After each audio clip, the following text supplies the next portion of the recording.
মেহনুর নিজেই লজ্জায় পড়ে যায়, কিন্তু কি করবে, এটা তো সত্যি। এহসানকে এমন কিছু বলেছে যা তাকে খুব খারাপ লাগছে। মেহনুর দীর্ঘশ্বাস ফেলে কক্ষ থেকে বেরিয়ে যায়। এহসান পানি খেয়ে বালিশের কাঁথা নিয়ে ব্যালকনিতে এসে দাঁড়ায়। চারপাশের পর্দা টেনে দেয়, মালিশ রেখে মেঝেতে গায়ে দিয়ে দেয়, যেন কিছু সময় শান্তি পায়। এহসান আগেই উজু করে নিয়েছে, চোখ বন্ধ করে মনে মনে বলে, পাপিষ্ঠকে ভালোবাসো বা না ভালোবাসো, তার অস্তিত্ব তোমায় বয়ে বেড়াতে হবে প্রিয়তমা। যদি ঝলসে যাই পাপে আমি, তবে তুমি না হয় বাঁচবে আমার রেখে যাওয়া অস্তিত্ব নিয়ে। মেহনুর ঘরে এসে এহসানকে না দেখে ভাবতে থাকে, হয়তো ব্যালকনিতে। দীর্ঘশ্বাস ফেলে বাথরুমে প্রবেশ করে উজু করে নেয়। উজু করে এসে দেখে এহসান এখনো ব্যালকনিতে শুয়ে আছে। মেহনুর রেগে গা চড়িয়ে ধীর পায়ে ব্যালকনিতে এগিয়ে যায়। এহসান সেখানে শুয়ে আছে। এটা দেখে মেহনুরের খুব রাগ হয়, কারণ সে জানে, এহসান জানে মেহনুর তার বুক ছাড়া ঘুমোতে পারে না, তবুও এখানে ঘুমোচ্ছে। মেহনুর এগিয়ে এসে এহসানের সামনে দাঁড়িয়ে বলে, আপনি আমার দুর্বলতা জানেন, তাই শাস্তি দিচ্ছেন। এহসান চোখ খুলে তাকিয়ে বলে, আমি কি করলাম আবার? মেহনুর নিজের হাত মুষ্টিবদ্ধ করে দাঁত চেপে বলে, আমি কিভাবে ঘুমাবো জানেন না? আমি আপনার বুক ছাড়া শান্তি পাই না। তাহলে এখানে এসেছেন কেন? এহসান মুচকি হেসে বলে, যাকে ভালোবাসো না তার বুকে কিভাবে ঘুমাতে চাও, নির্লজ্জ নারী? মেহনুর গলা বাড়িয়ে বলে, ঘৃণা করি আপনাকে, আমি ঘৃণা করি, কিন্তু এই বুক শুধু আমার, আমার আর আমি আমার জায়গা কখনোই ছাড়বো না। এহসান মুচকি হেসে ওঠে মেহনুরের বেকুব জেদ দেখে। এক টানে মেহনুরকে নিজের উপর ফেলে দেয়। মেহনুরও ঠিকঠাক হয়ে মাথা রাখে সেই বুকে। এহসান মেহনুরের মাথায় হাত বুলিয়ে দেয়, এক হাতে গাল টেনে বলে, চলো একবার ঘুরে আসি তোমার আমার নিকৃষ্ট অস্তিত্বের খোঁজে। মেহনুর এহসানের হাত ঝাড়ি মেরে সরিয়ে দিয়ে বলে, 100 হাত দূরে রাখুন নিজের হাত, খবরদার এমন কিছু ভাববেনও না। এহসান মুচকি হেসে মেহনুরকে বালিশে শুয়ে দেয়। মেহনুর কড়া চোখে তাকিয়ে বলে, আমায় ছোবেন না, আপনার স্পর্শ আমার জন্য কলঙ্ক। এহসান মুচকি হেসে মেহনুরের কানে ফিসফিসিয়ে বলে, আজ আবারও তোমার সর্বাঙ্গ কলঙ্কিত হবে প্রিয়তমা। এহসান মেহনুরের গালে নিজের গাল ছুঁয়ে দেয়। মেহনুরের গালে বিঁধে যায় তার দাড়ি। মেহনুর ভয়ে এবং ঘৃণায় 2 হাত দিয়ে খাবলে ধরে ব্যালকনির বিছানো কাপড়ের কার্পেট। এহসান বলে, পড়ো, হে আল্লাহ, আমাদের শয়তান থেকে রক্ষা করুন এবং যে সন্তান আপনি আমাদের দান করবেন তাকে শয়তান থেকে দূরে রাখুন। মেহনুরও পড়ে নেয়। সে জানে এই পুরুষ বেসামাল হলে এই পুরুষকে সামলানো দায়, তাই আর বাধা দেয় না। আমার ভাইজানকে ছেড়ে দিন, আমি তো আপনার দাসী হয়েই আছি এ জীবনে, এবং আমি আপনাকে কথা দিলাম প্রয়োজনে আপনার পাপিষ্ঠ অস্তিত্বও বইব বাকি জীবন। তাও ছেড়ে দিন আমার ভাইকে। আমার ভাইজানের সুন্দর একটা জীবন পড়ে আছে, তার জন্য তার স্ত্রী অপেক্ষা করছে। ছেড়ে দিন এহসান, ছেড়ে দিন, মাফ করুন আমাদের, দয়া করুন একটু। মেহনুর কান্না করতে করতে এহসানের পায়ে পড়ে। এ আহাজারি করতে থাকে। তার সামনেই মেহেরুবকে বেঁধে রাখা হয়েছে মৃত্যুর জন্য। মেহনুরের এই আর্তনাদ দেখে এহসান দাঁতে দাঁত চেপে মুষ্টিবদ্ধ করে নেয় হাত, আর বলে, পা ছাড়ো আমার, তোমার ঠাঁই আমার পায়ে নয়, উঠো। কিন্তু মেহনুর ছাড়ে না, জড়িয়ে ধরে রাখে আর ঢোক গিলে বলে, মাফ করে দিন, দয়া করুন, আমি এমন কিছু কখনোই করব না, সত্যিই করব না। এহসান দাঁত চেপে বলে, বেয়াদব নারী, বেয়াদবি করিস না, ছাড় পা। মেহনুর ছাড়ে না, হো হো করে কেঁদে উঠে বলে, আপনি আমায় মেরে ফেলুন, দয়া করে আমার ভাইকে ছেড়ে দিন, ওনার কোনো দোষ নেই। মেহনুর জানে এহসান ফেরার নয়, ওর ভেতরে যা জন্মেছে তা শুধুই নৃশংসতা। তবুও ভেতরে কোথাও একটা আশার আলো রেখেছিল।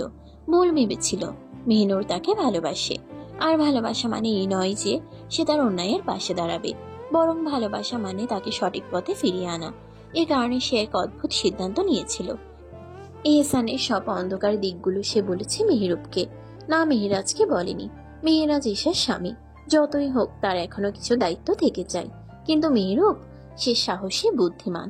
তাকে সে বলেছিল যেন খুঁজে বের করে কোথায় চলছে এই নরক যন্ত্রণা, যেখানে নিরীহ মানুষদের আটকে রাখা হয়, যেখানে অন্ধকার গিলে ফেলে আলোর সমস্ত আশা। সেই জায়গার খোঁজে নেমে পড়েছিল মেহেরুব। মেহেরুব এসেছিল চুপি চুপি প্রমাণ জোগাড় করতে। না, সে পুলিশ ডাকার পক্ষে না। আগে সে নিজ চোখে দেখে নিতে চেয়েছিল এই নরকের আসল চেহারা, কিন্তু সে জানতো না এহসান এতটা আগে থেকে সব আজ করে ফেলেছে। এহসান নিজের ফোনেই পেয়েছে সেই ছিচকে ষড়যন্ত্রের ছাপ।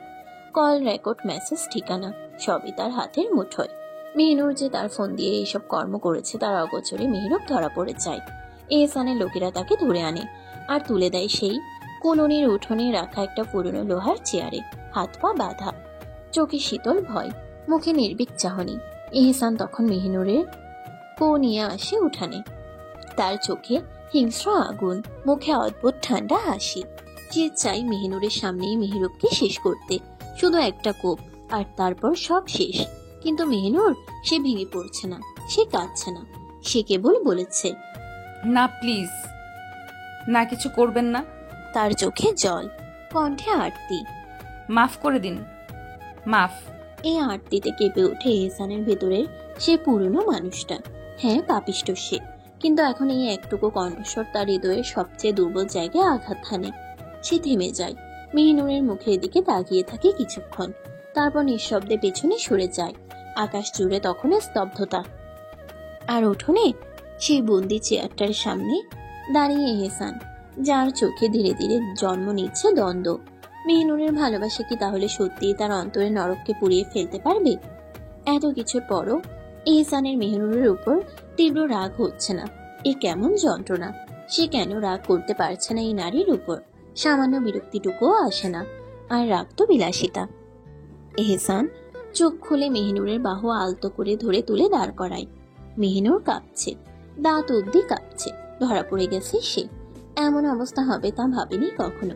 মেহনুরকে ভয়ে কাঁপতে দেখে এহসান তার ছেলের হাসি দিয়ে বলে, স্বার্থপর নারী, এত যখন ভয় পাও আমায়, তখন নিজ স্বার্থ কেন খুঁজো বারবার? মেহনুর কাঁপতে থাকে, হাত পা ভয়ে আশার হয়ে আসছে। একটাই ভয়, ভাইজানের মৃত্যুর কারণ হওয়ার ভয়। মেহরুব তখন চিৎকার করে বলে, মেহনুর, তুই এই পাপিষ্ট কাছে মাপ চাইবি না। আমি যদি মারাও যাই, মনে রাখিস তুই সঠিক, তুই সঠিক। মেহরুবের কথায় এহসানের গা জ্বলে ওঠে, যেন গায়ে লঙ্কা দিল কেউ। সারা শরীর জ্বলে পুড়ে উঠে। মেহনুরকে একটানে সরিয়ে দিয়ে এহসান অগ্নি দৃষ্টিতে তাকায় মেহরুবের দিকে। শোরের বাচ্চা, উত্তম মধ্যম খাসনি এখনো। আমার হাতের দিব দু একটা। এই বলেই এহসান মেহরুবের দিকে এগিয়ে যেতে নেয়। মেহনুরের মনে হয় আত্মা বেরিয়ে যাচ্ছে। সে পাগলের মতো এহসানের বাহু টেনে ধরে চিৎকার করে, না না, কিছু করবেন না। এহসান থেমে যায়, চোখ তুলে তাকায় মেহনুরের দিকে। কলিজা খচ করে ওঠে। মেহনুরের নিকাবের চোখের উপরের অংশ ভিজে গেছে। সে বলে, ছাড়ো আমায় মেহনুর।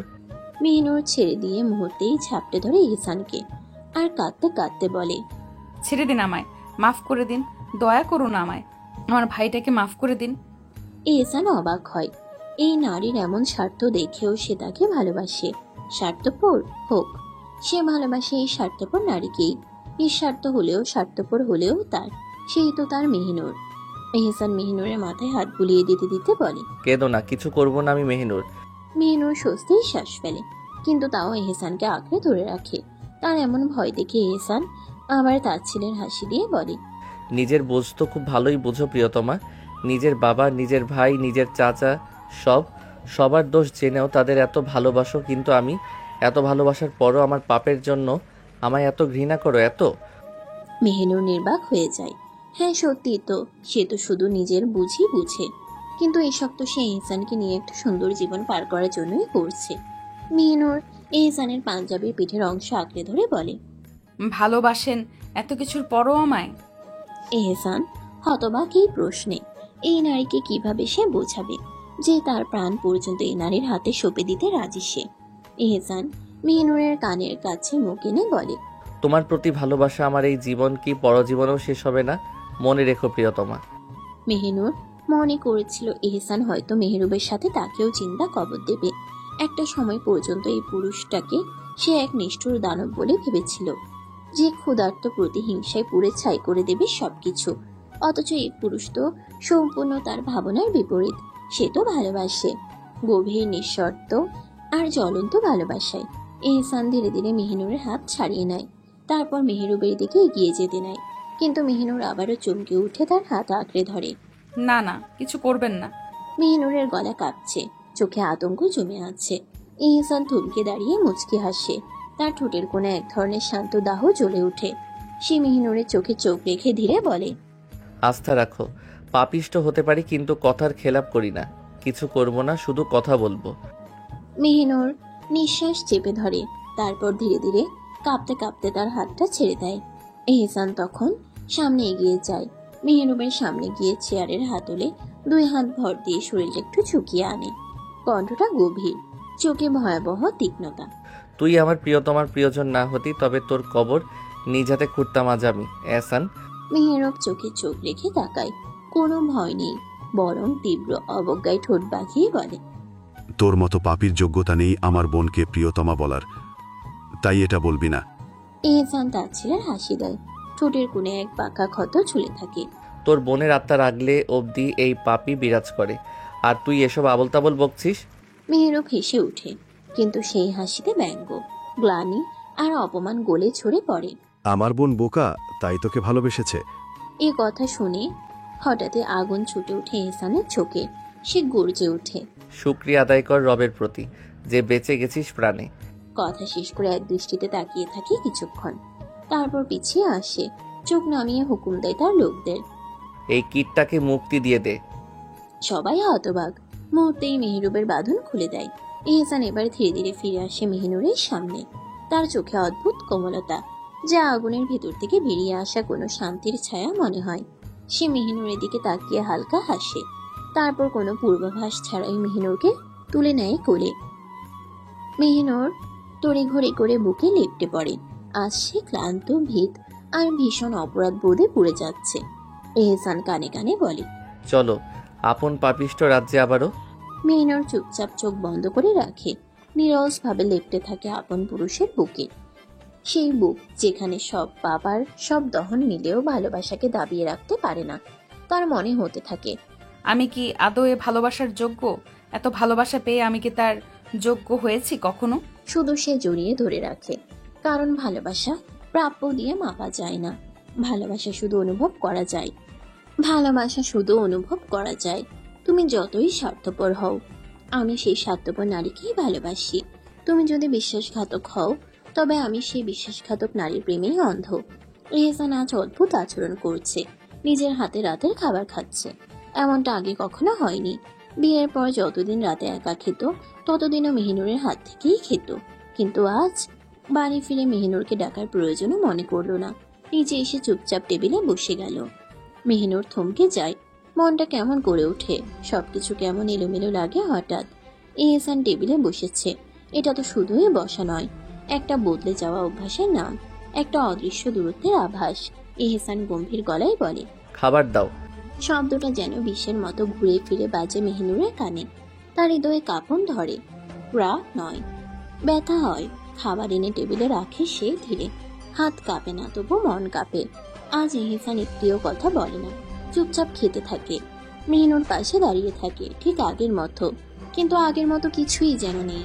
প্রতিদিন এই সময় এহসান কত গল্প করে, হাসায়, অভিমানে ভরিয়ে আবার মুহূর্তে ভেঙে দেয়। মেহিনুর সেই সব কথায় হেসে হেসে কখনো কেঁদেও ফেলেছে। ভালোবাসায়, প্রশ্রয়ে আর এহসান চুপচাপ তাকিয়ে থেকেছে মুগ্ধ চোখে, যেন এই হাসি তার জীবনের সবচেয়ে বড় প্রাপ্তি। আজ নেই কিছুই। আজ এহসান যেন দূরের কেউ, অচেনা, নীরব, কঠিন। মেহিনুরের বুকের মধ্যে জমে ওঠে কান্না। সে জানে এহসান রাগ করেছে, কিন্তু এমন করে, এমন নীরবতায় ভরিয়ে দেবে তাকে। সে মুখ ফিরিয়ে চলে যায় রান্নাঘরে। চোখের পানি আর আটকে রাখা যায় না, চুপি চুপি চোখ মুছে ফেলে।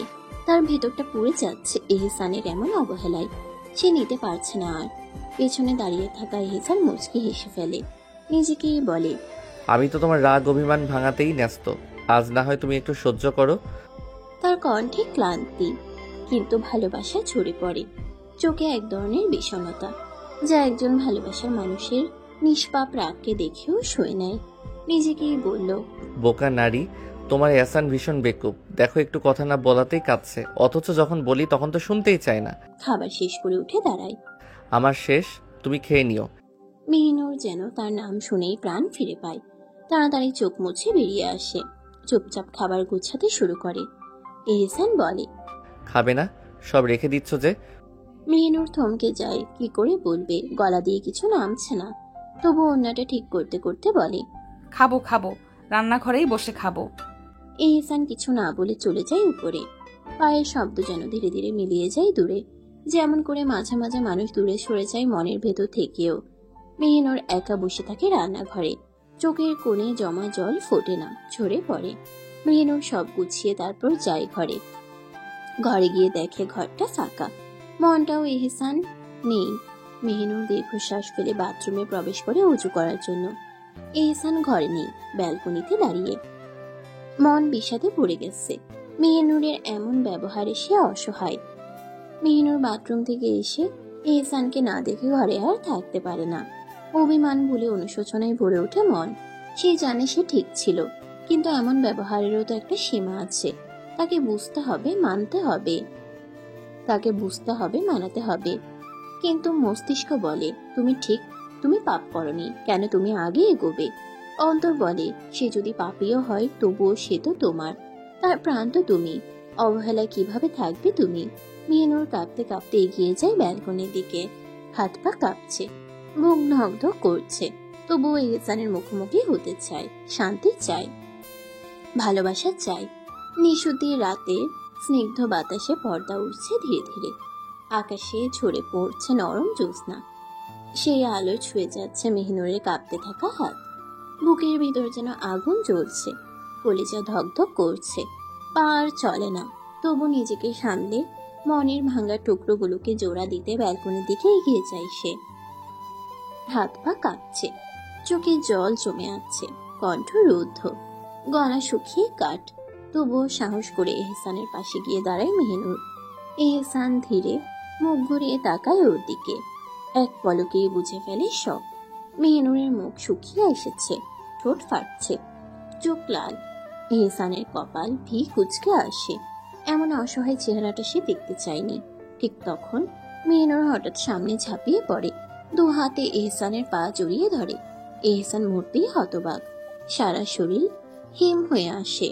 মেহিনুর হাউমাউ করে কাঁদতে কাঁদতে বলে, আমায় মাফ করে দিন, দয়া করে মাফ করে দিন। বিশ্বাস করুন, আমি আপনাকে এইসব থেকে সরিয়ে আনতে এইসব করেছি। মাফ করে দিন আমায়। আমি জানি আপনি আমার উপর রেগে আছেন। মাফ করে দিন আমায়। আমি ভুল করেছি, বোকামি করেছি, ভুল করেছি। মাফ করে দিন আমায়। আমার সাথে কথা বলুন, একটা বার কথা বলুন। বাড়ি আসার পর কথা বলছেন না কেন? আমি আপনার অবহেলা নিতে পারবো না। দয়া করুন আমায়, মাফ করে দিন। এহসান চোখে মুখে বিস্ময় নিয়ে চেয়ে থাকে ওর দিকে। এমন বেকুবের মতো কাণ্ড, এমন ভাবে ভেঙে পড়বে এটা সে কল্পনাও করেনি। পা ছাড়ানোর চেষ্টা করে সে, কণ্ঠে তাড়াহুড়ো আর বিস্ময় মেশানো সুর। উঠো, কি করছো তুমি? এই পাগলি, এমন করছো কেন? উঠো। কিন্তু মেহিনুর তো নাছুর বান্দা, পা ধরে আছে শক্ত করে। মাফ না চাওয়া পর্যন্ত উঠবে না ঠিক করেছে। কান্নায় গলা কাঁপে তার। না, আপনি মাফ করলেই উঠবো। বলুন, মাফ করেছেন? এহসানের বুকের ভেতর ঢেউ খেলে যায়। এমন অবুঝ পাগলামি, অথচ সে যদি জানতো এহসানের তার প্রতি অবহেলা তো দূরের কথা, সামান্য বিরক্তিও আসে না, বুক ভার হয়ে আসে। অনেক কষ্টে মেহিনুরকে ধরে দাঁড় করে এহসান। মেহিনুর মাথা নিচু করে দাঁড়িয়ে থাকে, টুপটাপ করে কান্না গড়ায় ওর গাল বেয়ে। শিশুর মতো ফুপিয়ে ফুপিয়ে কাঁদে। মাত্র 1 ঘন্টা কথা বলেনি সে, এই তার অবস্থা। অথচ এই মেয়েটাই, এই মেহিনুরই একসময় তার মৃত্যু কামনা করেছে। তখন তো বুঝে উঠতে পারেনি এই পুরুষ ছাড়া সে নিঃশ্বাসও নিতে পারবে না। এহসান আলতো করে ওর গাল ছুঁয়ে চোখের পানি মুছে দেয়। কণ্ঠ নরম হয় তার। কাঁদছো কেন এভাবে? বলো, কি হয়েছে? মেহিনুর এহসানের চোখে চোখ রাখে, কণ্ঠ ভার। আপনার অবহেলায় আমি আপনার পাপ তাপ সব সহ্য করতে পারবো, কিন্তু আমার প্রতি করা আপনার অবহেলা আমি সহ্য করতে পারবো না। নিজের ঠোঁট চেপে কান্না আটকে বলে, কেন বোঝেন না আপনি তা? আমি মরে যাই তো মুহূর্তে মুহূর্তে। এহসানের ঠোঁটে এক চিলতে মুচকে হাসি খেলে যায়। এক টানে প্রিয় নারীটিকে নিজের বুকে চেপে ধরে, যেন সে তার সমস্ত পৃথিবী। মেহিনুর আঁকড়ে ধরে এহসানকে কাঁপা কাঁপা হাতে। এই পুরুষ ছাড়া সে বাঁচবে না, জানে সে।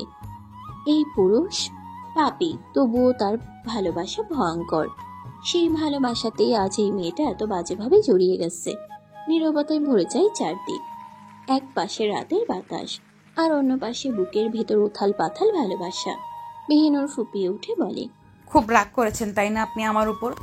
এহসান ফিসফিসিয়ে জবাব দেয়, তোমার প্রতি আমার কোনোদিন কোনো রাগ অভিযোগ নেই। প্রিয়তমা, তোমার প্রতি আমার যা আছে তা হলো ভালোবাসা, শুধু ভালোবাসা, তীব্র ভালোবাসা। মেহিনুর আবারও কেঁদে ওঠে। এই পুরুষ এত ভয়ঙ্কর ভাবে ভালোবাসতে জানে। বিয়ের পর থেকে কত কষ্টই না দিয়েছে সে, তবুও ভালোবেসে গেছে তাকে, বিনিময়ে কিছুই চাইনি।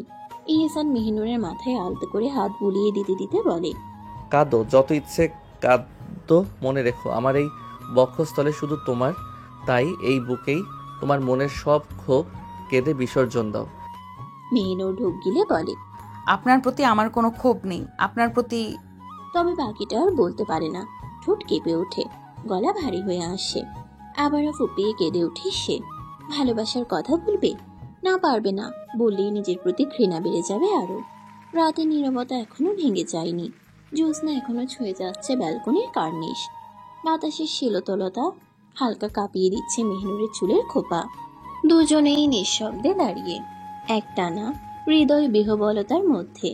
এহসান মুচকি হাসে, ঠোঁটের কোণে চিরসেনা সেই ব্যঙ্গরস। যাকে এত ঘৃণা করো তার জন্য এত কান্না? তারপর মেহিনুরের মাথায় হাত বুলিয়ে দিতে দিতে বলে, পাপিষ্ঠদের জন্য কাঁদতে হয় না প্রিয়তমা, তাদের ঘৃণা করতে হয়, ঘৃণা। এক পলক থেমে আবারও বলে, তুমি নিজেই তো বলেছিলে। তাহলে এখন কেন কাঁদছো? তুমি না আমায় ঘৃণা করো? মেহিনুর আর নিজেকে আটকে রাখতে পারে না। শক্ত করে জড়িয়ে ধরে এহসানকে, যেন এই বুকে তার আশ্রয়, তার পরিত্রাণ। আমি আপনাকে আর আপনার নিকৃষ্টতাকে ভীষণ ঘৃণা করি, ভীষণ। কিন্তু আপনাকে ছাড়া আমি নিঃস্ব, তাই আপনাকে আমার চাই। এহসান মুচকি হেসে মাথা নাড়ে, হালকা দৃষ্টিতে দেখে মেয়েটার চোখের গভীরতা। যাকে ভালোবাসো না তাকে আবার কেন চাও, বেকুব নারী? মেহিনুর সোজা সাপটা নির্দ্বিধায় জবাব দেয়, আমি এত কিছু জানি না, আমার শুধু আপনাকে চাই, শুধু আপনাকে। আপনাকে ঘৃণা করলেও আমি আপনাকে চাই, ভালোবাসলেও চাই। আমার শুধু এহসান তালুকদারকেই চাই, শুধু তাকেই চাই। আমি মৃত্যু অবধি তার আত্মা আগলে থেকে যেতে চাই।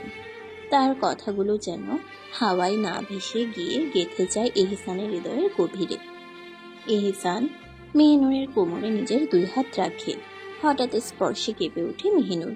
এহসান নিজের হাত শক্ত করে বলে, মাহজাবিন মেহিনুর, আপনার আবদার মঞ্জুর হলো। আপনি এই পাপী এহসান তালুকদারের আত্মা রাখলে ইহকালে পরকাল অবধি থেকে যাবেন। মেহিনুর আলতো হেসে ওঠে। এহসান আবার বলে, এই এহসান তালুকদার শুধু মাহজাবিন মেহিনুরের, শুধু তাহার। এই এহসান তালুকদার নিজের জীবন নিজের ইচ্ছে সঁপে দিলেন তাহার বেগমের হাতে। মেহিনুর তখনও এহসানের বুকে মাথা রেখে বলে, তাহলে এই মাহজাবিন মেহিনুরের জন্য ছাড়তে পারবেন আপনার সব পাপ? এহসান মুচকে হাসে। সে জানতো তার বেগম ঠিক এই প্রশ্নটাই করবে। সে মেহিনুরকে নিজের বুকে জড়িয়ে ধরে, যেন আর কিছুতেই ছাড়বে না। এই এহসান তালুকদার যতদিন বাঁচবে ততদিন সে তার পাপ পবিত্র উভয় অস্তিত্ব নিয়েই বাঁচবে। মেহিনুরের ভেতরটা শূন্য হয়ে আসে, কিন্তু তবুও সে এহসানকে শক্ত করে জড়িয়ে ধরে। সে পরিশেষে এই বুকেই থাকতে চায়, এই বুকেই। মেহিনুর মাথা তুলে এহসানের বুক থেকে। এহসান দুই হাতে যত্নে মুছে দেয় তার চোখের পানি। তারপর মেহিনুরের গালে হাত রেখে আদুরি গলায় বলে, একটু হলেই এত কাঁদো কেন? বারণ করেছি না একদিন না কাঁদতে? কণ্ঠ নরম, কিন্তু সেই একই বিষম মায়াবী সুরে বলে, পাপিষ্ঠ পুরুষকে যখন চাও তবে দহনে পুড়তেও শিখো, কারণ পাপিষ্ঠ পুরুষকে যে নারী ভালোবাসে তাকে মুহূর্তে মুহূর্তে দহনে পড়তে হয়। মেহিনুর তখন এহসানের দিকে এক দৃষ্টি ছুড়ে দেয়। দূষিত নয়, ভয়ঙ্কর নয়, বরং এমন এক মায়াময় দৃষ্টি যা উল্টো এহসানকেই নিঃশ্বাস আটকে দেয়। এহসানও তাকিয়ে থাকে তার আপন নারীর ওই ভয়ঙ্কর সুন্দর আখিজোড়া পানি।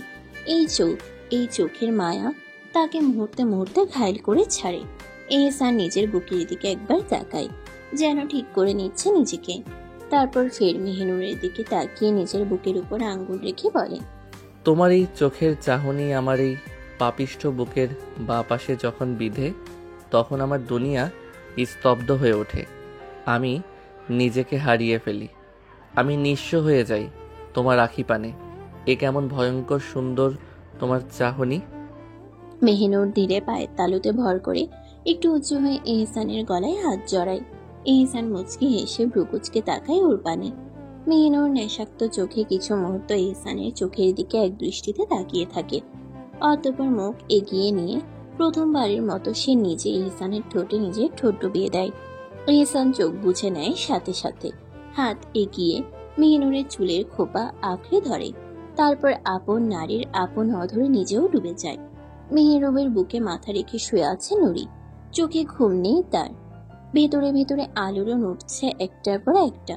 মেহরুব সব খুলে বলেছে তাকে, এহসানের ভয়ঙ্করতা আর সেই অন্ধকারেই যে তার আপন বোন ডুবে যাচ্ছে ধীরে ধীরে। এসব ভাবতে ভাবতে স্তব্ধ হয়ে যায় নুরি। এতটা ভয়ঙ্কর এক পরিস্থিতি বিশ্বাস করতে কষ্ট হচ্ছে। মেহরুব নরম হাতে নূরের মাথায় হাত বুলিয়ে দিচ্ছে। কণ্ঠটা প্রশান্ত, কিন্তু সুরে লুকানো এক গভীর চিন্তা। কাল থেকে তোর মাদ্রাসায় পরীক্ষা নুরি, এসব নিয়ে এখন ভাবিস না, মনটা পড়ার দিকে রাখ। নুরি ধীরে মাথা তোলে, বড় বড় চোখে মেহরুবের দিকে তাকায়। কিন্তু আমার আপ্পি, উনি কিভাবে থাকবেন এত পাপী একজন মানুষের সাথে? মেহরুব নুরির মাথা নিজের বুকের সাথে জড়িয়ে ধরে, হাতটা তার চুলে ঘুরছে ধীরে ধীরে। চিন্তা করিস না, এহসান তালুকদার যতই পাপ করুক, নিজের বেগমকে সে ভীষণ ভালোবাসে। নুরি দীর্ঘ নিঃশ্বাস ফেলে, চোখে তীব্র এক ক্লান্তি। হয়তো তাই তো আপনাকে কিছু করেনি। মেহরুব এবার নুরিকে ধীরে বালিশে শুয়ে দেয়। তার দিকে তাকিয়ে মুচকি হেসে বলে, তুই কি চাস আমার কিছু হোক? ভেতরটা ধক করে ওঠে নুরির। এই পুরুষ কি বলছে সে? নুরি আর এক মুহূর্ত সহ্য করতে পারবে না। ঝট করে উঠে মেহরুবকে নিজের বুকের সাথে শক্ত করে জড়িয়ে ধরে ফেলে। আমি স্বপ্নেও চাই না তা। আপনার যদি কিছু হয়, আপনার নুরি ফুল যে চিরতরে ঝরে যাবে। মেহরুব এবার হেসে ওঠে, ঠোঁটে শান্ত এক আশ্বাসের হাসি। নুরিকে শক্ত করে জড়িয়ে ধরে, কানে কানে ফিসফিস করে বলে, আমার নুরিফুল শুধু আমারই হয়ে থাকবে সারা জীবন। নুরি খিলখিলিয়ে হেসে ওঠে। সে হাসিতে ঘর ভর্তি হয়ে যায় এক রকম আলোয়। মেহরুব মুখ তুলে মুচকি হাসে, তারপর নুরির থুতনিতে আলতো দাঁত কষিয়ে দেয়, যেন বলে উঠে, তুই শুধু আমার। মাদ্রাসা থেকে পরীক্ষাটা দিয়ে বেরিয়েছে নুরি, চোখে ছিল আরাম ফিরে পাওয়ার মৃদু হাসি। কিন্তু কে জানতো সেই স্বস্তি নিমেষে বদলে যাবে ভয়ঙ্কর এক দুঃস্বপ্নে। ঠিক মাদ্রাসার গেট পেরোতেই কয়েকজন অচেনা মহিলা ঘিরে ধরে তাকে। বলার সুযোগও পায় না সে। তার আগেই জোর করে একটা গাড়িতে গুজে ফেলা হয় তাকে। চিৎকার করার আগেই এক ধরনের গন্ধ, চোখের সামনে সব কুয়াশা, সব শব্দ মিলিয়ে গেল। তার জ্ঞান হারিয়ে গেল। চোখ খুলে তখন নিজেকে আবিষ্কার করে একটা অন্ধকার ঘরের মাঝখানে, চেয়ারে বাঁধা অবস্থায়, চোখের পাতায় এখনো ভার। সে গুঙ্গিয়ে উঠে। চারপাশটা অচেনা, ঘরের দেয়াল, ঘোলাটে বাতাস, গন্ধ, সবকিছুই নতুন, ভয়ঙ্কর। তার গলা শুকিয়ে আসে। ভয় এমনভাবে জমে উঠেছে শরীরে, যেন বুকের ভেতরটা পাথর হয়ে গেছে। কে তাকে এখানে এনে ফেললো? কেন আনলো? তার মেহেরুব ভাই কোথায়? ঠিক তখনই দরজা খোলে। একজন পুরুষ ধীর পায়ে এগিয়ে আসে ঘরের ভেতরে। নুরি আঁতকে ওঠে, ভয়ে সিটিয়ে যায়। সে চিৎকার করে ওঠে, কে আছেন? কে আপনি? পুরুষটি এগিয়ে আসে ধীরে, তার কণ্ঠে এক রহস্যময় ফিসফিস। সে নুরির একদম পেছনে দাঁড়িয়ে হেলে পড়ে, একটু দূরত্ব রেখে বলে, তোমার আয়ান, নুরিফুল তোমার হতভাগা প্রেমিক আয়ান আহনাফ। নুরির গলার পানি শুকিয়ে যায়। এই নাম, এই আতঙ্ক, এই আয়ান এখনো পিছু ছাড়েনি তার। সে নিজেকে গুটিয়ে নিতে চায়, চিৎকার করে বলে, আপনি আপনি আমায় এখানে কেন এনেছেন? আয়ান একটু দূরে গিয়ে দাঁড়ায়, তার চোখে স্পষ্ট পঞ্জীভূত পাগলামি। সে বলে, শুনেছি তুমি এখন ছুটিয়ে সংসার করছো তোমার মেহরুবের সাথে। নুরির চোখ কাঁপে, গলাটা রুক্ষ হয়ে আসে। আপনি আমায় কেন এনেছেন এখানে? আয়ান ঠান্ডা গলায় জবাব দেয়, তোমায় বিয়ে করতে, নিজের করে নিতে। নুরি কাঁপা কণ্ঠে বলে, দয়া করে, আমি এখন একজন পুরুষের আপন নারী। আমায় যেতে দিন, আমায় ভুলে যান। আয়ান হেসে ওঠে, একটা বিকৃত হাসি। তার ঠোঁটের কোণে পাগলামি ফুটে ওঠে। তুমি এক পুরুষের কি শত পুরুষের হয়ে থাকো, তবু আমার তোমাকেই চাই নুরিফুল। নুরি চিৎকার করে ওঠে, খবরদার, এসব কথা মুখে আনবি না আয়ান। তুই নরখুদ। আমি শুধু আমার স্বামীর, আমি শুধু আমার পুরুষের। আয়ান তাচ্ছিলের হাসি দেয়, তার চোখে আগুনের শিখা। যা বলার বলো, এখন আর কিছুক্ষণ পরেই বিয়ে করে তোমায় হালাল করে নেব। তোমার প্রতি ভালোবাসায় যে দহনে পুড়েছি এত বছর, সেই দহনেই এবার তোমায় পুড়িয়ে ছাই করে দেব। নুরি কাঁপে, পুরো শরীরটা আতঙ্কে জমে যায়। সে জানে এটা সত্যি হলে তার বাঁচার আর কোনো পথ নেই, শুধু আত্মহত্যা সেই একমাত্র উপায়। সে তো শুধুই এক পুরুষের, শুধু তার মেহেরুব ভাইয়ের। এই কলঙ্কের আগুনে সে নিজেকে পোড়াতে পারবে না। তার চোখ বেয়ে অশ্রু গড়ায়। সে করজোরে কাঁদতে কাঁদতে বলে, আমায় ছেড়ে দিন, আমি এক পুরুষের নামেই মরতে চাই। আমার এত বড় কলঙ্কের রঙে রাগাবেন না। আয়ান এগিয়ে এসে নিচু গলায় বলে, খেদো না নুরিফুল, তোমার চোখের পানি মুছে দেওয়ার অধিকার এখনো আমি পাইনি যে। তারপর একটু থেমে বলে, তুমি আমার নামেই বাসবে, আন আহনাফের কলঙ্কেই রাঙাবে নুরিফুল। নুরি এবার আর নিজেকে ধরে রাখতে পারে না। সে হাওমাও করে কেঁদে উঠে। একটা আর্তনাদ, একটা আত্মা ছিঁড়ে ফেলার মতো কান্না, নিজের ইজ্জত বাঁচানোর কান্না, নিজের অস্তিত্বকে আগুনের হাত থেকে রক্ষার আকুতি। সে জানে না এই ভয়ঙ্কর দুঃস্বপ্নের শেষ কোথায়। সে জানে না আয়ানের এই পাগলামির থামা আছে কিনা। তবে সে জানে সে এক পুরুষের, শুধু তার মেহেরুব ভাইয়ের। বিকেল যেন অসহ্য ক্লান্তির ভারে নুয়ে পড়েছিল। মেহেরাজ হাসপাতাল থেকে বেরিয়ে পড়েছিল ঘরে ফেরার উদ্দেশ্যে। সারাদিনের টানা অপারেশন শেষে শরীরটা ভেঙে পড়েছিল প্রায়। ফ্রেশ হওয়ারও সময় পায়নি, শুধু এক মুহূর্ত শান্তির আশায় বেরিয়ে এসেছে।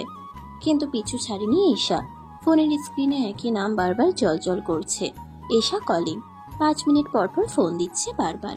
মেহেরাজ বিরক্ত চোখে আকাশের দিকে তাকায়, তারপর ক্লান্ত হয়ে গেটের দিকে এগিয়ে যায়। ঠিক তখনই চোখে পড়ে হট্টগোল। হাসপাতালের সামনে একটা অস্থির দৃশ্য। কিছু কর্মী আর কয়েকজন মহিলা অস্থিরভাবে একজন মেয়েকে ধরে টানতে টানতে নিয়ে আসছে ভেতরে। মেয়েটির পরনের পোশাক ভেজা, না ভেজা নয় রক্তাক্ত। এক মুহূর্তের জন্য মেহেরাজ পাশ কাটিয়ে চলে যেতে চাইছিল। অজস্র রোগী আসে যায়, সব দেখা সম্ভব নয়। তবে ঠিক তখনই চোখ আটকে গেল মেয়েটির কনিষ্ঠ আঙ্গুলে বাঁধা ঘড়িটা, যেন চিৎকার করে উঠল। চোখ একবার পিটপিট করে চেয়ে দেখে মেহেরাজ, তারপরে এক লাফে কয়েক কদম এগিয়ে যায়। এই ঘড়ি, এটা তো মেহেরুবের। কণ্ঠে যেন গলা শুকিয়ে আসে। সকালের সেই দৃশ্যটা স্পষ্ট ভেসে ওঠে মনের পর্দায়। গেটের সামনে দাঁড়িয়ে মেহেরুব তার নুরির হাতে ঘড়ি পরিয়ে দিচ্ছিল, নরম গলায় বলছিল, সময় দেখে ঠিকমতো পরীক্ষা দিবি, সাহস হারাবি না, ঠিক আছে? মেহেরাজের শরীর কেঁপে ওঠে। বুকের ভেতর ধুকধুক শব্দ তীব্র হয়। ওর পা দুটো আপনাতেই পিছিয়ে যায়, কিন্তু হৃদয়টা সামনে ছুটে যেতে চায়। রক্ত টপ টপ করে পড়ছে, আঙ্গুল বেয়ে রক্ত গড়িয়ে পড়ছে। মেয়েটির পরনের বোরকা, নিকাব, হাত মোজা সব ভিজে গেছে লালচে দাগে। আর সেই রক্তাক্ত দেহটা নুরি, তার ছোট বোন। মেহেরাজ চোখের সামনে দেখে কিন্তু স্পর্শ করে না, ধরার অধিকার নেই ওর। এখন সে শুধুই একজন ভাই, একজন পুরুষ। অন্য কোনো পরিচয় এখানে মানায় না। ওর বুকটা যেন চুরমার হয়ে যায়, ধরতে পারে না, কিছু বলতে পারে না, কিছু করতেও পারে না। শুধু ঝড়ের মতো কাঁপতে থাকে ও রুষ্ট। নার্সের দিকে তাকিয়ে ফিসফিস করে বলে ওঠে, তাড়াতাড়ি একজন মহিলা ডাক্তার ডাকুন প্লিজ। আর শোনেন, ও আমার বোন, কোনো পুরুষ ওকে ছোবেন না, ওর পবিত্রতা নষ্ট হবে প্লিজ। নার্সের চোখও খানিক ভিজে ওঠে। দ্রুত ছুটে যায় সে। একজন মহিলা ডাক্তার এসে দ্রুত অবস্থা বুঝে ফেলে। সঙ্গে সঙ্গে নুরিকে আইসিইউতে নেওয়ার ব্যবস্থা হয়। মেহেরাজ তখনও দাঁড়িয়ে, পাথরের মতো স্থির, স্রেফ তাকিয়ে থাকে আইসিইউ এর দিকটায়। তারপর যেন হুঁশ ফিরে আসে। পকেট থেকে ফোন বের করে কল দেয় বাড়িতে। আব্বা, কণ্ঠ থেমে যায়। আব্বা, নুরি অ্যাক্সিডেন্ট, আমি হাসপাতালে আছি, দোয়া করে আপনারা চলে আসেন। কথাগুলো শেষ হতেই ওর গলা কেঁপে ওঠে। হাসপাতালের শীতল আলোয় মেহেরাজের মুখটা আরো বেশি ক্লান্ত, আরো বেশি বিধ্বস্ত দেখায়। ভেতরে ভেতরে সে ছটফট করে। এই একটা মেয়েই তো ছিল, যাকে দেখে প্রতিদিন সাহস পেত সে। এই নুরি আজ রক্তে বেছা, ওকে ছুঁতেও পারল না ও। মেহেরাজ চোখ বন্ধ করে ফিসফিস করে বলে, আমার ভাইয়ের কি হবে? রাত ঠিক 9টা। হাসপাতালের করিডোর এখন অনেকটাই ফাঁকা। চিকিৎসার কোলাহল, দৌড়ঝাঁপ সব কেমন ধীরে ধীরে স্তিমিত হয়ে এসেছে। শুধু এক কোণে নিঃশব্দে বসে আছে মেহেনুর। হাত দুটো কোলে রেখে বসে আছে সে। চোখ যেন ফাঁকা, বাতাসে আটকে আছে। চোখে পানি নেই, কান্নাও নেই, নেই কোনো আহাজারি। একটা সময় ছিল যখন সে এমন অবস্থায় ছুটে এসে গলা সেরে কেঁদে উঠত, কিন্তু এখন এগুলো যেন তার নিত্যদিনের দৃশ্য। প্রতিদিন একটা করে মৃত্যু, প্রতিদিন একটা করে কান্না, প্রতিদিন কেউ না কেউ হারিয়ে যাচ্ছে, আর সে একা একা সেসব দেখে দেখে এক প্রকার মানসিক মৃত্যুতে ঢুকে পড়েছে। তার ভেতরে কেবল একটাই প্রশ্ন ঘুরপাক খাচ্ছে, কেন হচ্ছে এসব? কারা করে এসব? এত নিকৃষ্ট কেন? মেহেরুপ তাকে তো কোনোভাবেই থামানো যাচ্ছে না। সে যেন আর মানুষ নেই, একটা পাগল হয়ে গেছে। নুরির অপারেশনের সময় সে চোখের জলে ভিজিয়ে ফেলেছিল পুরো করিডোর। সবাই তাকে বাধা দিয়েছিল, ডাক্তাররাও তাকে থামাতে চেয়েছিল, কিন্তু সে থামেনি। একটাই কথা বলেছিল, আমার নুরিফুল আমার চোখের তারা, আমি ওর পাশে থাকবো, ওকে দেখব। ডাক্তারের ঘর ভর্তি ছিল মহিলাদের দিয়ে, কিন্তু তাতে কিছু আসে যায়নি তার। নিজেও একজন ডাক্তার হয়েও সে ভুলে গিয়েছিল পেশাদারিত্ব, কারণ সেই মুহূর্তে সে কেবল একজন স্বামী, একজন পাগল প্রেমিক। নূরের অবস্থা ভালো না, অতিরিক্ত রক্তক্ষরণে তার জীবন এখন ভীষণ ঝুঁকিতে। ডাক্তাররাও নিরুত্তর, চোখে কেবল ক্লান্তি আর দুশ্চিন্তার ছায়া। মেহিনুর মেহেরাজ অনেক চেষ্টায় মেহেরুবকে ধরে রেখেছে। মেহিনুর তাকে বোঝাতে বোঝাতে নিজের বুকের ব্যথা আবারও অনুভব করেছে, কারণ সেও তো একদিন নিজের জীবন নিয়ে এই হাসপাতালের এক কোনায় বসে কেঁদেছিল। তাদের চোখে চোখ পড়তেই দুটা বিষাদভরা আত্মা একে অপরকে চিনে নেয়।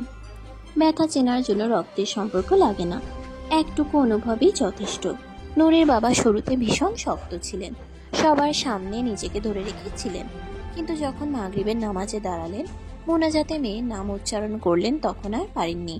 হে আল্লাহ, আমার মেয়েটাকে ফিরিয়ে দাও, একবার শুধু চোখ মেলে তাকাক সে। এই দুয়ার মাঝে হঠাৎ মসজিদের ভেতরেই পড়ে যান তিনি। প্রেসার বেড়ে অজ্ঞান হয়ে যান, আর মসজিদের নীরবতা যেন থমকে যায় কান্নার শব্দে। নূরের মা তো ভেঙেই পড়েছেন। সন্তানের যন্ত্রণা কোনো মা সহ্য করতে পারে না, তার কান্না যেন বাতাস কাঁপিয়ে দেয়। আর দাদাজান দাদিজান চোখে হাত দিয়ে চুপ করে বসে আছেন, চোখে শুধুই স্মৃতি, শুধুই প্রিয় মুখখানা ভেসে ওঠা। আর মেহেরুব, সে কেবল এক কথাই বলে যাচ্ছে, বারবার পাথরের মতো মুখে, ফাতা কণ্ঠে, আমার নুরিফুলের যদি কিছু হয়ে যায় আমি ধ্বংস হয়ে যাব, আমি আর থাকবো না এই পৃথিবীতে। সে মেহিনুরের পাশে বসে আছে, চোখে আগুন আর পানি একসাথে ঝরছে। চোখের সামনে ভেসে উঠছে তার নড়ি ফুলের সেই মুচকি হাসি, যেটা একসময় তার সমস্ত অন্ধকার মুছে দিয়েছিল। আর এখন সেই মুখটাই রক্তে ভেজা, নিস্তেজ, নিস্পন্ধ। মেহিনুর মাথা তুলে তাকায় ভাইয়ের দিকে, একটা দীর্ঘ নিঃশ্বাস নেয়, ভেতর ভেতরে ভাবে, পুরুষদের ভালোবাসা এত ভয়ঙ্কর হয় বুঝি? যারা রাস্তায় রক্তপাত দেখে মুখ ফিরিয়ে নেয়, তার প্রিয়তমার এক ফোঁটা কষ্টে এসব ভেঙে পড়ে। সে ধীরে ধীরে হাত বাড়িয়ে মেহেরুবের গাল বেয়ে নেমে আসা অশ্রু মুছে দেয়, নরম অথচ দৃঢ় কণ্ঠে বলে, চিন্তা করো না ভাইজান, তোমার নুরি ফুল তোমারই থাকবে ইনশাল্লাহ। আল্লাহ আছেন তো, তুমি কি জানো না তিনি আমাদের কখনো ভুলে যান না? তুমি কি ভুলে গেছো সেই আয়াত যেখানে রব বলেছেন, যার অর্থ হলো নিশ্চয়ই কষ্টের সাথে রয়েছে স্বস্তি? মেহেরুব কিছু বলতে যাবে, ঠিক তখনই করিডোরে হেঁটে আসে এহসান। হাঁটার ভঙ্গিতে ছিল অস্থিরতা, চোখে জ্বলন্ত আগুন। সেই উচ্চস্বরে গর্জে ওঠে, যে নুরিকে এমন করেছে তাকে খুঁজে পেয়েছি আমি। এবার বলো, বিচার কে করবে, ওর বাপ নাকি ওর স্বামী? মেহেরুব যেন বিস্ফোরণ ঘটিয়ে উঠে দাঁড়ায়, তার চোখ দুটো রক্তবর্ণ হয়ে গেছে রাগে।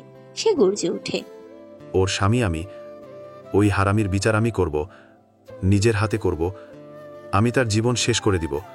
তার কণ্ঠস্বর বজ্রপাতের মতো গর্জে ওঠে। চারপাশ মুহূর্তে নিস্তব্ধ। এহসান ধীরে ধীরে তার দিকে এগিয়ে আসে। পাশে বসে থাকা মেহিনুর মাথা নিচু করে নীরব নিথর, যেন দুঃখের ভারে চুপসে যাওয়া এক ফুল যার উপর ঝড় বয়ে গেছে, অথচ সে কাঁদছে না। এহসান মেহেরুবের সামনে এসে দাঁড়ায়, ধীরে তার কাঁধে হাত রাখে। মেহেরুব ঘাড় ঘুরিয়ে হাতটার দিকে তাকায়, চোখে আগুন, নিঃশ্বাসে আগুন।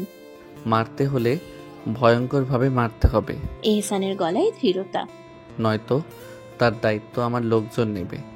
আমরা স্বীকার করি নিঃশব্দে, কিন্তু ছায়া লেপ্টে থাকে শরীর জুড়ে।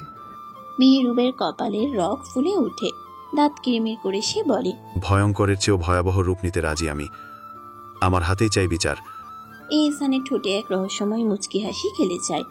তাহলে তৈরি হ, অল্প কিছু সময়ের মধ্যেই আমরা রওনা হব, রক্ত মুছে ফেলবো সম্মানের।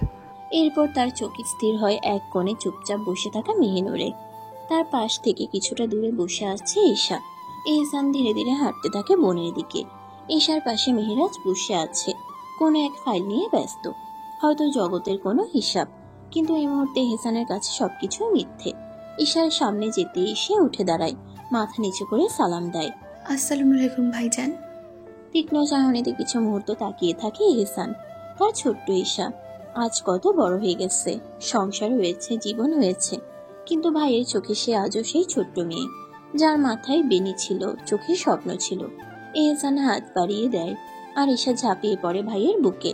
কতদিন পর দেখা, কতদিন পরে আপন ছোঁয়া। কপালে আলতো করে ঠোঁট ছোঁয়ায় এহসান, বলে, ওয়ালাইকুম আসসালাম, কেমন আছিস? ঈশার ঠোঁটে কষ্ট লুকানো এক হাসি। এই তো একরকম আছি, আলহামদুলিল্লাহ, ভালো থাকার চেষ্টায় আছি। ভাইজান, নুরি তো এখন ফুল নয়, শুকনো একটা পাতার মতো পড়ে আছে। এহসানের বুক চেপে আসে, সে দীর্ঘ নিঃশ্বাস ছেড়ে বলে, বুঝতে পারছি আমার বেগম আজ নীরব। আল্লাহ হয়তো বুঝ দিয়ে দিয়েছেন তাকে, না হলে কান্নার ঢেউ তো হয়তো আজ আমার নিঃশ্বাস থাকতো না।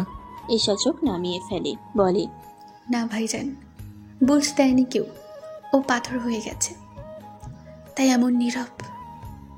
তুমিও যাও ওর কাছে, ওর কাছে যাও, আজও শুধু তোমার ছায়া যায়। এহসান এক মুহূর্ত নিঃশব্দে তাকিয়ে থাকে তার বোনের মুখে, তারপর আলতো করে মাথায় হাত রাখে, বুকের মধ্যে টেনে নেয় ভাইয়ের স্নেহ, ভাইয়ের ভয়, ভাইয়ের আশ্রয় হয়ে। এহসান ঈশাকে ছেড়ে মেহিনুরের দিকে এগিয়ে আসে ধীর পায়ে। মেহেরব ধীরে উঠে দাঁড়ায়, এহসানকে আসতে দেখে নিজে থেকেই জায়গা ছেড়ে দেয়। সে জানে এহসান বসবে ওর প্রিয় মেহিনুরের পাশে। এহসান ধীর পায়ে এগিয়ে আসে, তার চেহারায় ক্লান্তির ছাপ, কাঁধে যেন হাজারো যুদ্ধে ফিরে আসা কোনো বীরের ভার। একবার মেহেরুবের দিকে শান্ত চোখে তাকায় সে, তারপর নিঃশব্দে বসে পড়ে মেহিনুরের পাশে।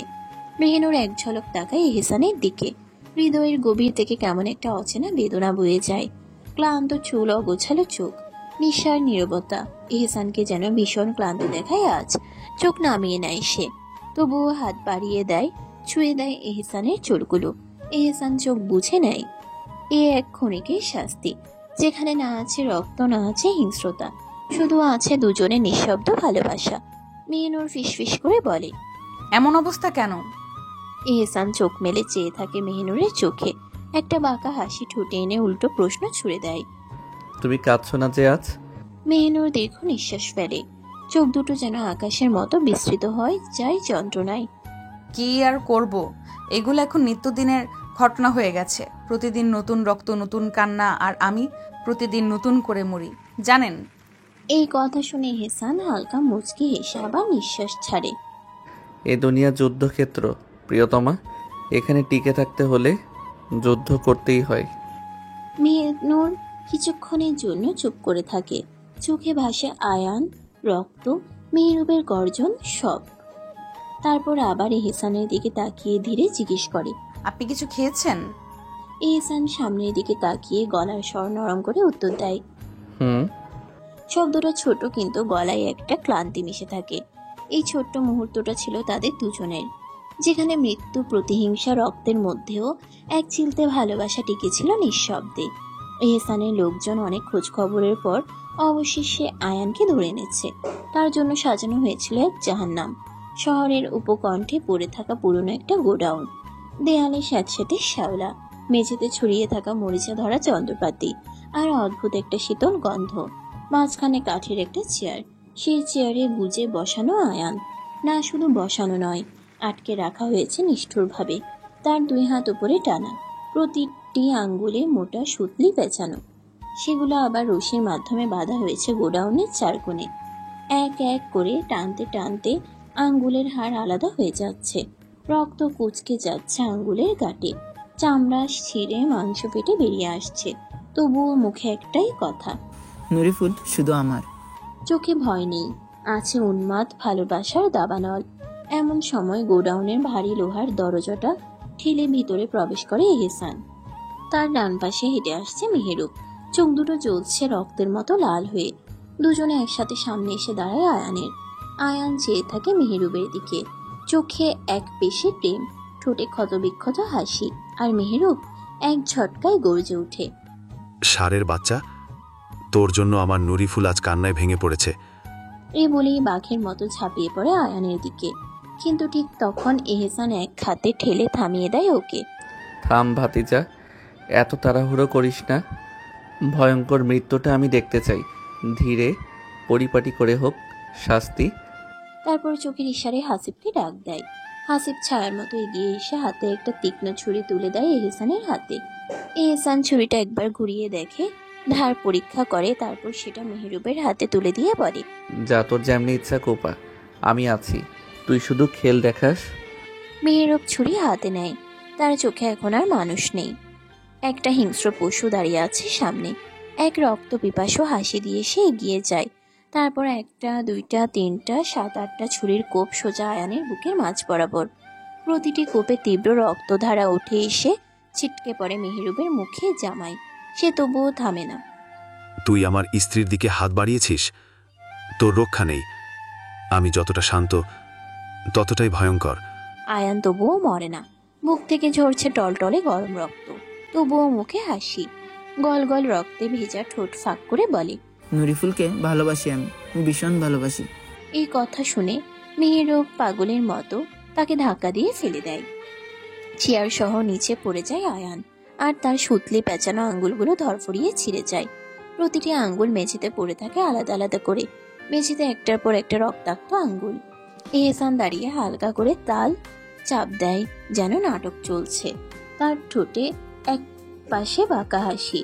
এই শাস্তি ওর প্রাপ্য ছিল, কারণ ও অন্যের নারীর দিকে হাত বাড়িয়েছিল। কিন্তু এখানেই শেষ নয়। মেহেরুব থামে না। সে আয়ানের উপর উঠে বসে যায়, দেখে নেয় কোথায় কোপ দিলে আয়ান বাঁচবে না আর, তবুও মারা যাবে ধীরে ধীরে, চিৎকার করতে করতে। আমার প্রিয় ফুলের এই অবস্থা তোর জন্য। তোর চোখ, তোর জিহ্বা সব শেষ করে দেব আমি। আর ছুরির কোপ একের পর এক পড়তে থাকে। রক্ত গড়িয়ে গিয়ে গাধার মলিন মেঝেতেও এক প্রলেপ তৈরি করে। এহসান দাঁড়িয়ে দাঁড়িয়ে শ্বাস নেয়। রক্তের গন্ধ তীব্র হয়ে উঠেছে।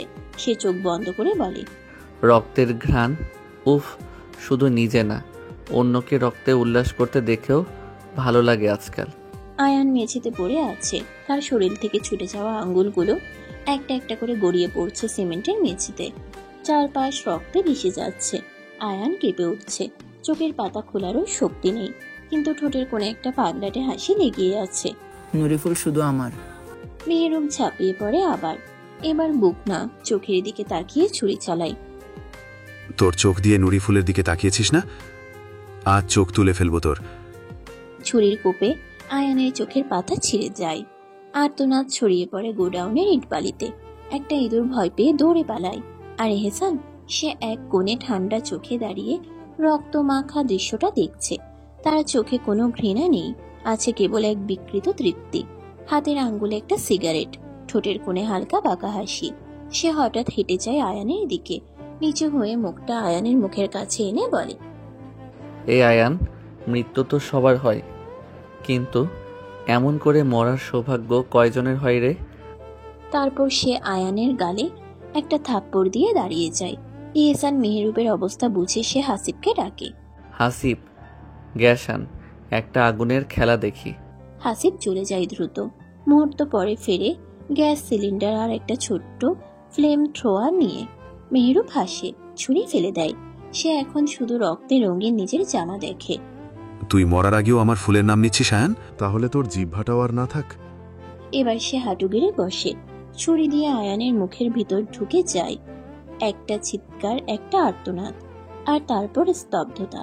একটা জিহবা মেঝেতে পড়ে থাকে। এহসান হালকা গলায় বলে, গরম করো গোডাউনটা, অনেক ঠান্ডা লাগছে আজ, একটু পোড়া মাংসের গন্ধ দরকার। একটা মাস কেটে গেছে। নুরি এখন বেশ সুস্থ, আলহামদুলিল্লাহ। টুনাটুনির ছোট্ট সংসারে শান্তি রোদ ঝরে পড়ে। মেহেরাজ আর ঈশা মনিও নিজেদের জগতে সুখে ডুবে থাকে, নিঃশব্দে নিঃসীমে। শুধু একটা সম্পর্ক, এহসান আর মেহনুর। হৃদয়ের ফাঁকে জমে থাকে অভিমান। তাদের দুজনের মাঝখানে দাঁড়িয়ে আছে এক বোঝা পাপ, যার ভার এহসান নিজেই স্বীকার করে নিয়েছে।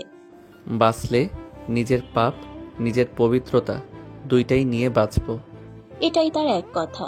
মেহনুর প্রতিদিন বিনয়ে ভেঙে পড়ে, কখনো পায়ে ধরে, কখনো হাতে হাত রেখে। ফিরে এসো, দয়া করে এগুলো ছেড়ে দাও। কিন্তু এহসান চুপ থাকে। তার চোখের পেছনে জমে থাকে একরাশ অন্ধকার। এদিকে মেহিনুরের শরীরও ভালো যাচ্ছে না, খেতে ইচ্ছে করে না, মনের ভিতর কেমন যেন করে, সবকিছুর গন্ধে বমি বমি ভাব হয়। আজকাল চা পর্যন্ত খেতে পারে না, 2 দিন ধরে অবস্থা ভয়াবহ। আজ সকালে চায়ের কাপ হাতে নিয়ে মুহূর্তে বমি করে ফেলে। সামনেই ছিলেন এনিসা বেগম আর আয়েশা বেগম। তারা দুজনেই চমকে ওঠেন, দ্রুত মেহিনুরের কপালে পানি দেন, ওকে শান্ত করে বসার ঘরে নিয়ে আসেন। মেহিনুর তখন চোখ বুঝে বসে, শরীর যেন ভেঙে পড়ছে, মাথা ঘুরে বুক দরফর করে। 1 গ্লাস লেবু শরবত এনে দেওয়া হয়।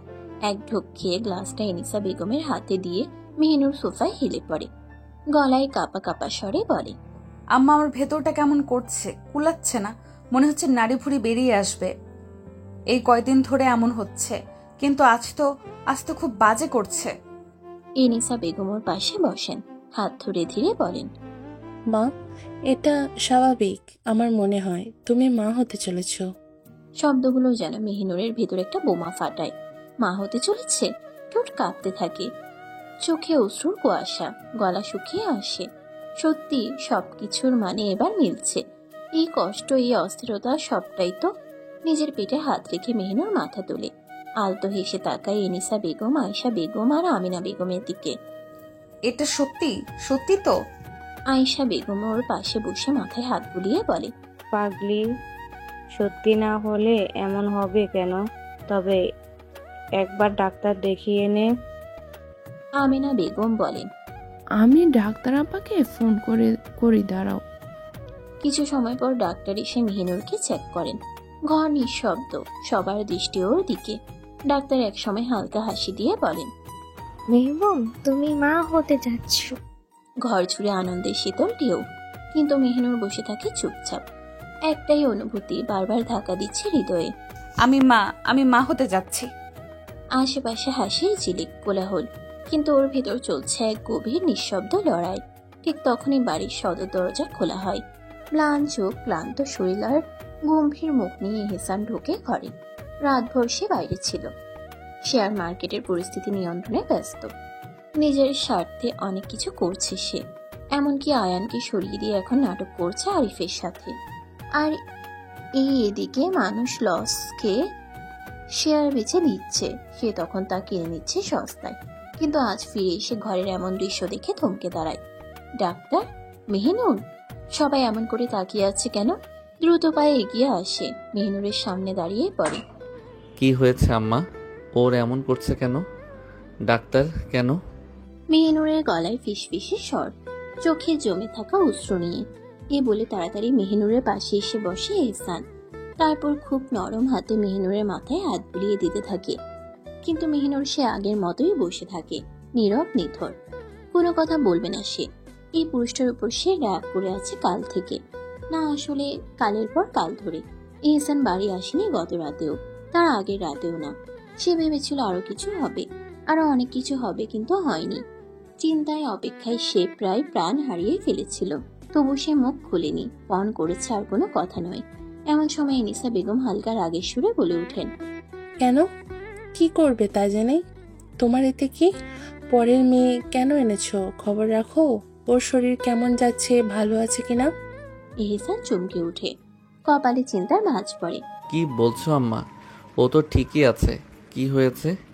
এবার আয়েশা বেগম বলেন একটু গম্ভীর কণ্ঠে, ওই ঠিক আছে, কদিন ধরে কিছু খেতে পারছে না, এখন তো বমিও করছে, অবস্থা খারাপ হয়ে আছে।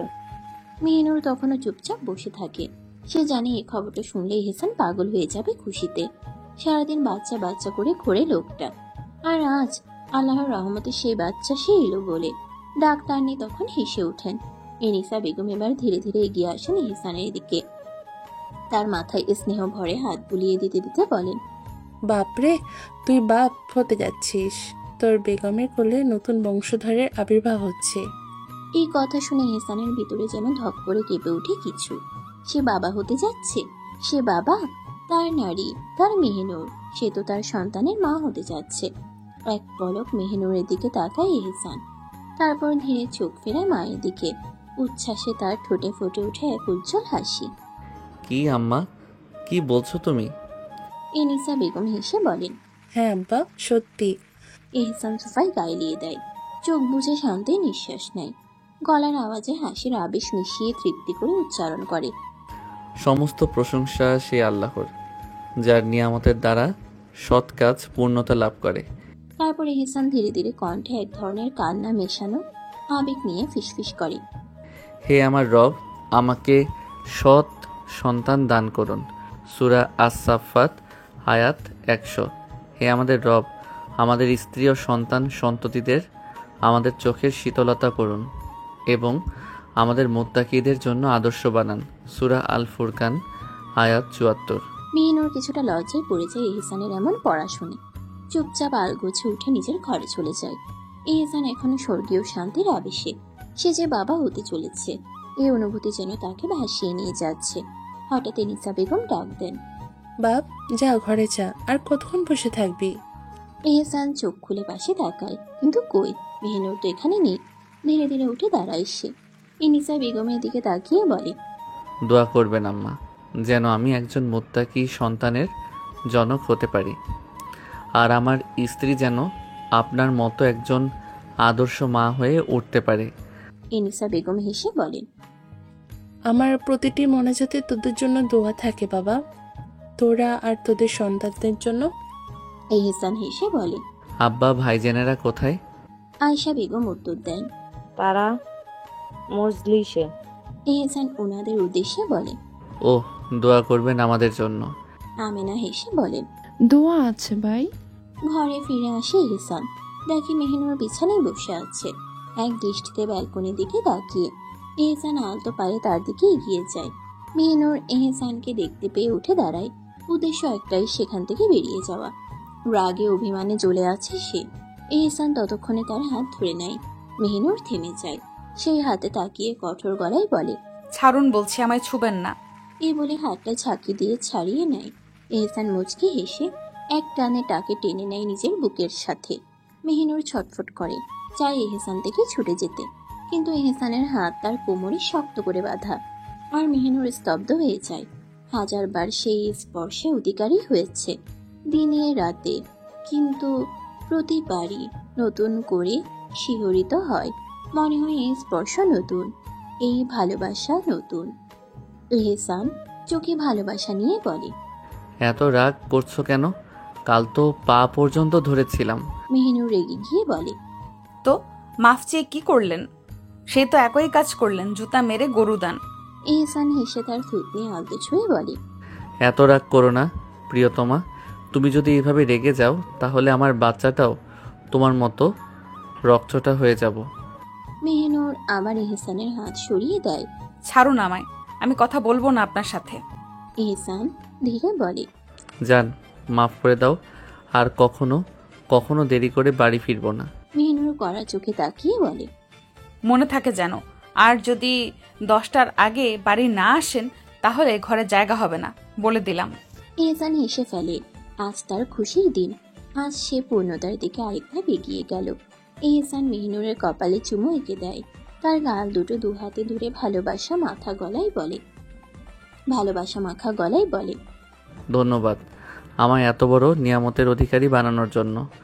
ধন্যবাদ প্রিয়তমা, আমার মতো পাপিষ্ঠ পুরুষের অস্তিত্ব বহন করার জন্য। এ বলে মেহিনুরের গালে ঠোঁট ছুঁয়ে দেয়, তারপর আবার মুখ তোলে। ধন্যবাদ প্রিয় নারী, আমার পাপ মেনে আমায় ভালোবাসার জন্য। তুমি শ্রেষ্ঠ, আমার চোখে তুমিই শ্রেষ্ঠ।